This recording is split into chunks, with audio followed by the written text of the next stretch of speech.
Nitro is back on Team Liquid, and he had a lot to say about his time in Valorant, as well as his decision to return to Counter-Strike. So today, we're coming at you with a quick and juicy one about the biggest player to ever return from the Valorant hinterlands. At least so far.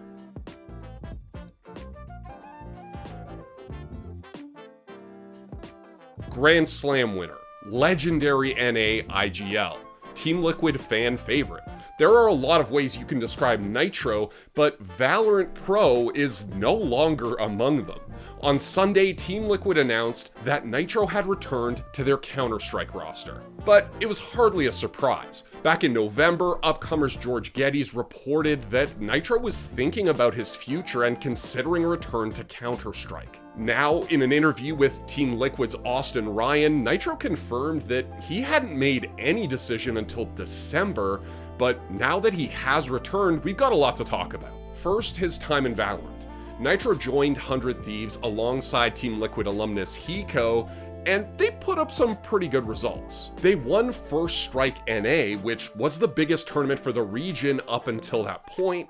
They also placed first at a later Challengers qualifier. They also played one of the most exciting series in the game to date, and if you missed our video on it in our Every Second Counts series, you should go check that out. But basically, their accomplishments weren't exactly jumping off the page. They were a solid team with a wealth of experience in the genre, but true dominance wasn't ever really in the conversation, especially once international play became more common. In that Liquid interview, Nitro also mentioned that there were a couple players where he had to be a little bit more hands-on than he was used to, and that was sort of a sore spot. And it seems like it was the PGL Major that reminded him of his love for the game that gave him his career.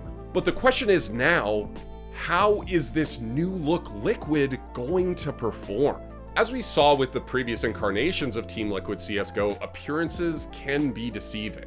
They were one of the weakest teams in the early online era, stringing together basically nothing but losses except for their first place win at ESL Pro League Season 11 Finals, which of course had just been moved online. Then Nitro left in August 2020, Twist went to FaZe, and Grim and Fallen were brought in as replacements. The team still looked excellent on paper, but that incarnation failed to win any legitimately big events, though they did have some podium finishes here or there. And the scariest part about it is that it seems like there's still no answer to the question of why. From the Liquid interview with Nitro, quote, "We won a Grand Slam on LAN, then we go lose to a nobody team online. So it's like, what the hell's going on, Liquid? I don't know, dude. There's no solution. It's just how we are. It's hard, it really is. Then the fans look at you and they're like, why don't you just play the same? It's not how it works." So, can this new Liquid team do any better? Well, Elysian and Nav are obviously very familiar with Nitro, but with OC as their new Opper and CS legend Shox joining the squad, it really remains to be seen. It seems doubtful that Nitro would ever have to micromanage Shox, who has a storied career in the game and has even tried IGLing in the past. OC, on the other hand, is a 22-year-old Opper, who you may know from Extra Salt, and while he put up some pretty great results there, it remains to be seen how he'll integrate into a roster with players that are this accomplished and experienced. Nitro said in the interview that he thinks the team has top 5 potential, but that they might need some work to get there.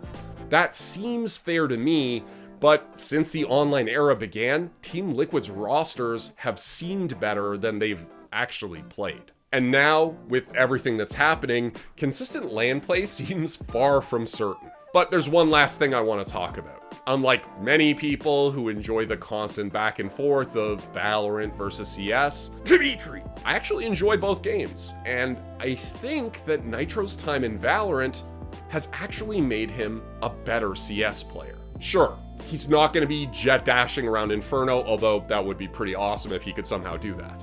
But think about it with me for a moment. He had to lead a team with new players, some of whom were very new to competition. He had to flex onto the op. He had to think about this game in its infancy, and he had to lead this team through a difficult time and mostly online. There are opportunities for growth there. Maybe you don't think that this Liquid roster is an instant major contender, or maybe you do. But I think we're going to see a hungrier Nitro than we did in summer 2020. And if you're a fan of NACS, that's a sight for sore eyes. By the way, every time you do a Canadian or American accent, it absolutely fucking destroys me. Like, I'm trying to place your accent, but it's actually in 16 different places or something, right? Because it's like, it's got too many like borrowed things from it.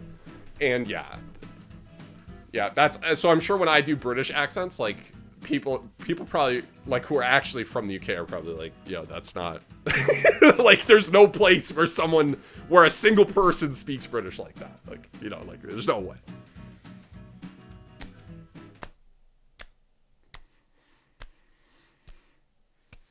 Sweet. Okay.